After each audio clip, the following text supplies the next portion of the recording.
Bakın size ne yaptım. Tanıyanlar, bilenler için 10 saniye bekliyorum. Yorumlar alayım. Evet, doğru bildiniz. Daeboki. Kore sokak lezzetlerinin baş tacı. Pirinç keki, dışarısında kaplanmış olan o muhteşem biberli, ekşili, tatlı, tuzlu, acı ve umamisiyle muhteşem sosu ve baştan sona pirinç keki dahil, sos dahil, hatta sosun içerisinde bulamayacağınız hiçbir malzeme yok. Hepsi bu videonun içerisinde. Ve şöyle bir görseli var. Başlayalım.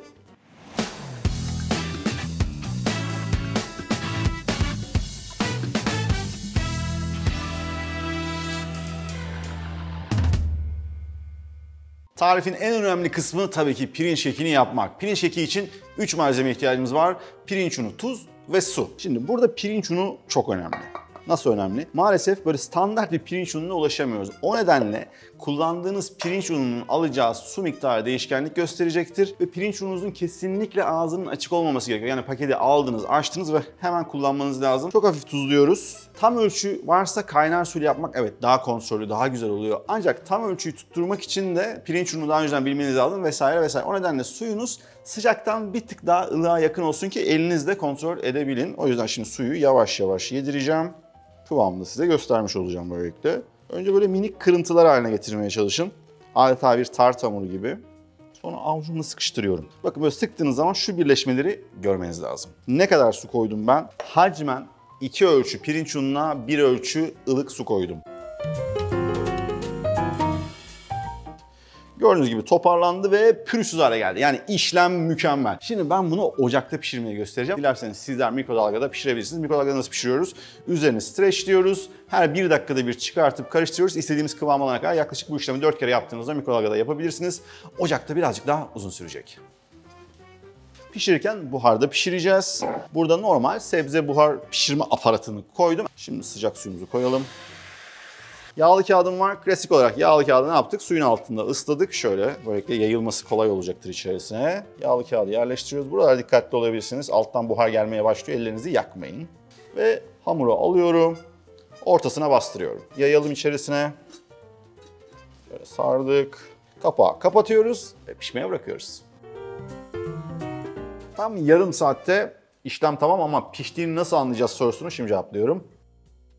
Bakın böyle opak parlak bir hal aldı ve artık böyle sert yumuşak bir halde. Ama en doğru yöntem şöyle bir yerinden bir parça çatalla alın ve yiyin. Bu hal tabii ki biraz sıkışık ama böyle ağzınıza toz gelmiyorsa, gerçekten böyle pişmiş, lapalaşmış bir pilav tadı alıyorsanız işlem tamamdır. Şimdi asıl meşakkatli kısım orada. Şimdi burada unutmamanız gereken noktalar. Hamurumuz çok sıcak. O nedenle merdane olur. Patates edeceği olur, böyle kazıma spatulası olur ya da elinize birkaç kat eldiven mi giyersiniz bilmiyorum ama ilk sıcaklığı geçene kadar elinizi mutlaka koruma altına alın. Ben hepsini kullanacağım gibi. Ve tezgahımızı yağlayacağız birazcık çünkü yapış bir hamur. Tezgah orijinalinde aromasız susam yağı ile yağlıyorlar. Aromasız olduğu için sizler de aromasız bildiğimiz düz ayçiçek yağını kullanabilirsiniz. Çok da fazla yağlamayın, şöyle birkaç damla yeterli. Yaydıralım güzelce. Pirinç keki hamurumuzu üzerine koyacağız. Aman kağıt kaçmasın, sonra yerken size tatlı sürprizler yapabilir. Çok sıcak. Epey sert, epey zorlayıcı bir hamur. Ama birkaç kez yoğurmaya başladıktan sonra nasıl yumuşadığını birlikte göreceğiz. Hafif yumuşamaya başlayınca gördüğünüz gibi merdane ile de epey kolay ezilebiliyor. Elle dokunmaya başladıktan sonra kaldırın. Eğer yapışıyorsa ara ara tekrar yağlayabilirsiniz ya da avucunuzu da şu şekilde yağlayabilirsiniz. Daha az yağ kullanmak için ve ondan sonra yoğurun. Ta ki böyle yumuşacık olana kadar. Bakın artık böyle merdane ile bastırdığımda iyice yumuşak. Çok fazla zorlanmıyorum ama bu hale getirmek ne kadar sürdü derseniz tahmini bir 15-20 dakikadır uğraşıyorum. Şimdi buradan içeri doğru böyle katlayacağım ki içerisindeki kuvvet, esneklik artsın. Kolayca da birleşiyor. Sonra bakın katlayıp tekrar birleşmesi o kadar kolay ki. Eğer bu kolaylığa gelmediyse biraz daha yoğurmanız gerekiyor. Nefes nefese kaldım. Evet, bunun için ne yapıyoruz? Şefimiz uğraştı diyoruz. Abone olmayı unutmuyoruz buradan. Hemen arkadaşlarımızla paylaşıyoruz. Devam. Son kez katlıyorum. Porsiyonluyorum şimdi. Şimdi bunu ufak böyle bir silindir rulo haline getireceğiz. O kadar rahat ki artık şekillendirmesi. Ufak ufak açmaya başlıyoruz.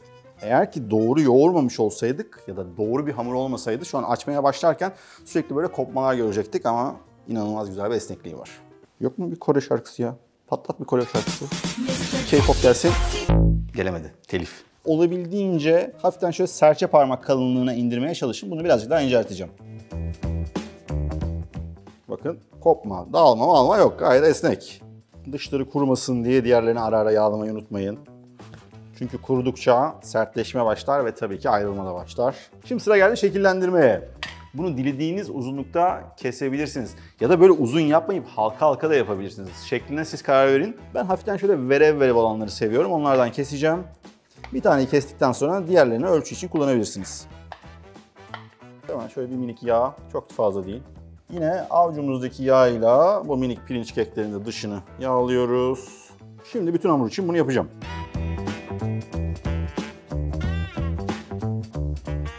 Son kalan minnak köşeleri de elimde birleştirdim. Ve muhteşem pirinç keklerim hazır. Bunları hemen pişirebilirsiniz ya da üzerini streçleyip kurumasına asla izin vermeyin. Ara ara mutlaka yağlayın. Doğruca buzdolabında bir hafta saklayabilirsiniz ve sos yapıp kullanabilirsiniz. Ben daha çok yaparım ve derin dondurucuda saklamak istiyorum derseniz tam şu anda hemen bir buzdolabı poşetine koyuyorsunuz. Porsiyon porsiyon koyarsanız çok daha iyi olur. Yaklaşık bir ay boyunca da derin dondurucuda saklayıp sonrasında sadece bir soğuk suya sokarsınız. Biraz kendine bırakırlar. Sonra doğruca sosa. Ama biz ne yapacağız? Hemen sosu yapacağız. Pirinç keklerimi dolaba koydum. Şimdi sıra geldi muhteşem o ağız sulandıran sosa. Önümde gochujang var mı? Yok. Gochugaru var mı? Yok. Dashi var mı? Yok. Aynı lezzeti nasıl yakalayacağım? İşte burada her zaman bulabileceğimiz malzemelerle. Öncelikle gochujang nedir? Bir fermante biber sosu. Neredeyse biber salçası gibi.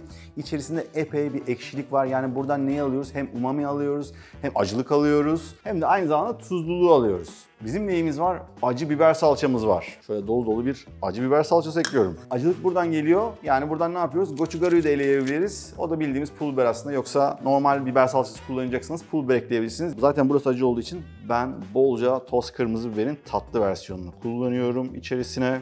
Tatlılık için şeker kullanıyorum. Ekşiyi arttırmak için lahana turşusunun suyunu kullanıyorum. Yani turşu suyu. Yine umamiye destek versin diye birazcık soya sosu ve tuzluluğa da destek verecek. Bolca sarımsak ve taze zencefil. Daşimiz yok. Daşı nedir? Bildiğiniz bir balık suyudur. Ben onun yerine ne kullanıyorum? Marketlerde, şarküterilerde kolayca bulabileceğiniz ançüez ya da sardalya. Bunlar kolaylıkla ezilirler. Sevmiyorsanız koymayabilirsiniz ama o orijinalindeki o balık tadını yakalamak için burası çok önemli. Ve sıcak suyum var. Biraz sıcak su ekleyeceğim. Hepsini karıştıracağım. Kıvamı hafif akışkan olacak. Sıcak suyu kontrollü ekleyin. Bir tavsiyem var. Bu sosu yapın. Şöyle güzelce üzerini kapatın. Bir gece dolapta bekletirseniz daha da böyle fermente bir hale gelir. İyice böyle bir gochujang'a yakın bir lezzet alırsınız. Tadına bakalım. Altın kaşık önemli.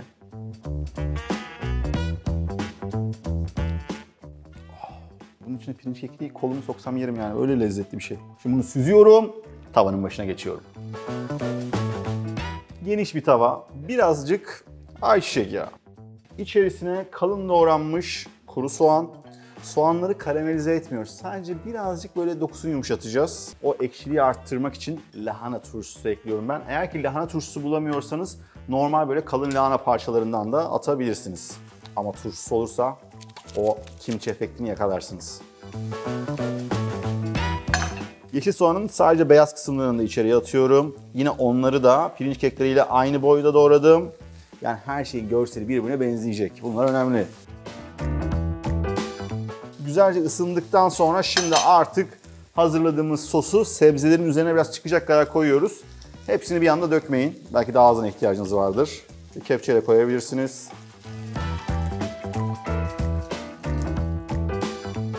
Şimdi pirinç keklerimi de içerisine ekliyorum. Çok doldurmayın içerisine.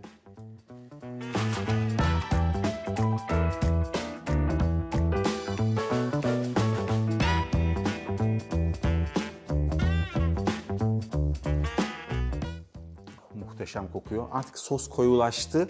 Tamamen böyle kenarları kapladı. Hafiften şu kenarlardaki koyulaşmayı ve yapışmayı da gördünüz. Ve neydi artık sesimiz? Bakın. Yani o sert sese geçtikten sonra sos tamam demektir. Şimdi tabaklayalım.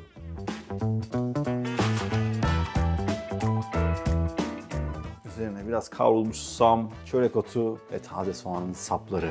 Ben bunu yerim. Neyle yerim? Kaşık mı? Hayır. Chopstick mi? Hayır. Çatal mı? Hayır. Koreliler şişle yiyorlar. Ben de şişle deneyeceğim. Yiyemezsem şunlardan birini geri alırım. Sokak işi. Böyle bandıralım. Şuna bakar mısın? Ha bu dönüyor. Bunu nasıl yiyeceğim ki böyle?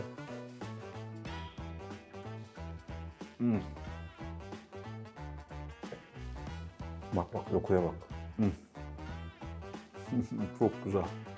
Pirinç kekindeki o çiğneme hissiyatı muhteşem. Gerçekten böyle uzun uzun çiğneyebiliyorsunuz.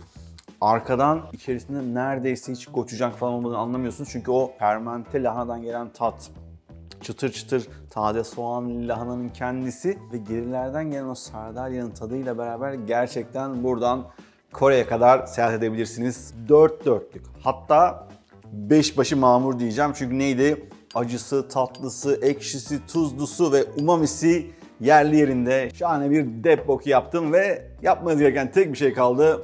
Abone olmadıysanız abone olmak, bir sonraki videoyu beklemek. Bay bay.